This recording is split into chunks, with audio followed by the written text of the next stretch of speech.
The story starts off with two characters playing a video game, with one of the two having finished the game to infinity. The outcome is obvious from the get-go, but when the loser goes ahead to insult Super Attack Family or Tac Fam, this enrages Tamazaki. He makes the loser take back his words by winning an unfavored matchup. The next day, we find out that outside of video games, Tamazaki is a mere shadow of his game self. I mean, being the #1 ranked player comes with that curse. But fixing a meetup with the second best player, No Name, brings forth a surprise he never could have imagined. No Name is, in fact, Hinami, the girl who's perfect at almost everything. She isn't happy with what she's seeing since she imagined Nanashir to be way cooler. After a heated exchange, Hinami is determined to teach Tamazaki the rules of the game we call life. Setting up goals for this Tac fan prodigy in the sewing room, the next day Tamazaki puts his newly learned skills to the test. Since he has to talk to 3 different girls today, it's going to be rough. But somehow he manages to borrow a handkerchief while grinning, crackling up a lame joke that makes Mimi roll on the floor with laughter, and Thomason breaking the ice with him.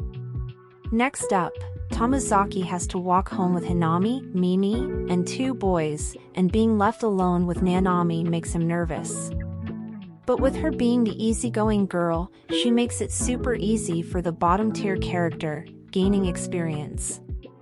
Next up, the protagonist has to work on his posture, and through some changes, things are looking better.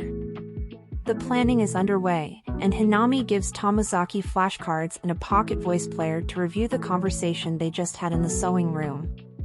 Afterwards, Hinami comes up with something totally different, and the two agreed to meet in front of the station this Saturday.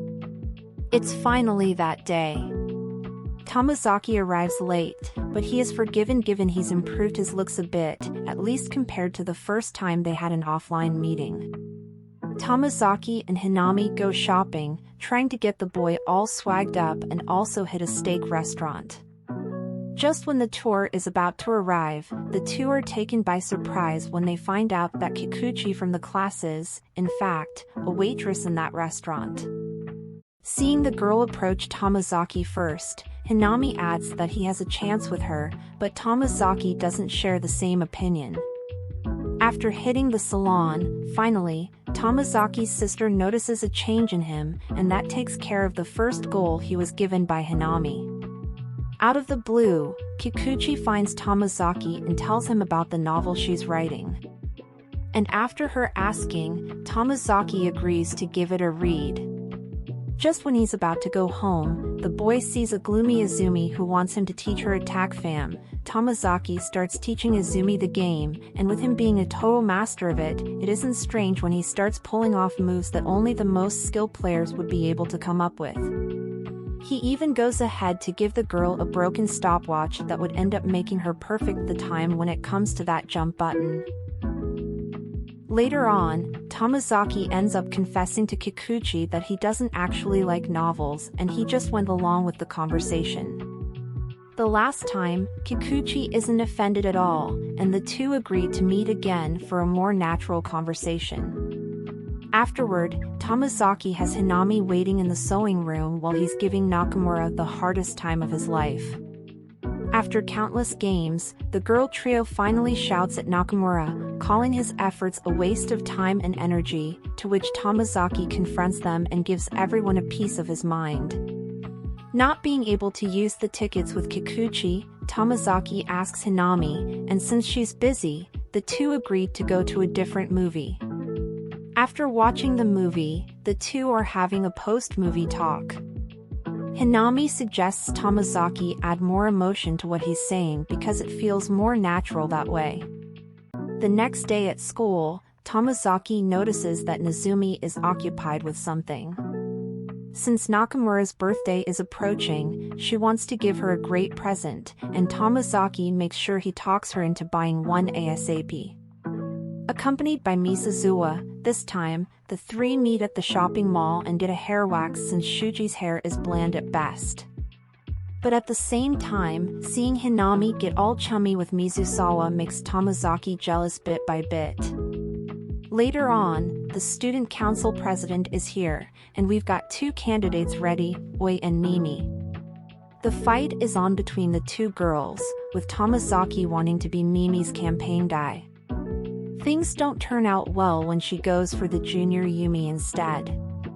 On the other hand, Mizusawa is the one by Hinami's side, so that slot's occupied as well. Tamazaki puts that critical thinking to the test and comes up with some pretty good points that earn him the position of being Mimi's brain.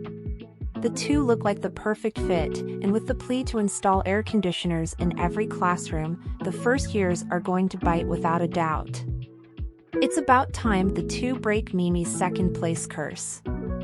Afterwards, the right-hand men of both of these parties are there for the support and encouragement. Hinami and Mimi give their speech, with Hinami countering their AC idea using strong force alone that makes the Mimi and Tamazaki duo bring out their big gun. But sadly, that doesn't turn Nanami into a victor. Soon after, Tamazaki asks Kikuchi out on a date, and with Mimi being even more competitive than usual, the tables are about to be turned. As we look at Mimi now, she's just a shell of her former self. She's starting to skip practice, and whenever she's confronted by Tamazaki, she just wants to break away from the conversation. Tamazaki starts to add 2 and 2 together when he comes to know about her past and the whole basketball match between the two. Tamazaki knows something has to be done when Mimi quits the track club, and with the help of Tama, the two are able to bring the old Nanami back, and Tamazaki brings shame to his name once again. While talking to Nakamura soon after, Tamazaki reveals his new goal. He has to take Fuka Kikuchi out on a date. I mean, it's not hard, but we're talking about Tamazaki here. Coming up with a plan and also setting up a rehearsal, Hinami sure is a blessing for any guy out there. But before all that, the beloved characters gather and have all sorts of fun. If that isn't enough, the date finally ends up happening. The bottom-tier character has his first date and it goes very well, even landing him a second date soon after. But just before that, we have a barbecue trip with the boys and girls, and the lots commuting via a train, taking it all in while Hinami constantly gives Tamazaki an air about how he is hard to talk to. They soon arrive at the place and all sorts of girls and guys fun start to happen right away. Gossiping, cards, food, you name it. At the very end of it all, everyone's trying to talk with Nakamura with Yuzu, and in doing so, Hinami and Tamazaki end up coming a little too close. Even after coming so close, Hinami is just playing games with the bottom-tier character. They make it to their cabins, but later that night, Hinami and Tamazaki can't sleep. Mizusawa joins the fray, and just when Tamazaki is away, more like hiding, he ends up pouring his heart out, letting it all out in front of Hinami. Hinami's answer to his confession isn't a yes, and that just makes Tamazaki come out from hiding. Afterwards, the fireworks date is on the menu, and despite having planned to confess his feelings for Fuka, he ends up saying nothing. He meets Hinami afterwards, and the two end up having a conflict all of a sudden. Tamazaki has been away from everything, having not replied to Fuka's text for 2 days now. He gets a hold of himself and goes to have some more of that author. After this new date with Fuka, he comes to realize that he needs to meet with Hinami yet again. At first, she's reluctant to meet him, but afterwards agrees to his proposition. It's a difficult exchange between the two, but with Tamazaki coming up with a new ideology of skills plus true desires, it looks like his life will change soon. Later on, everyone is choosing an outfit for Yuzu, and the anime comes to an end with Nanami and Tamazaki putting their skills to the test.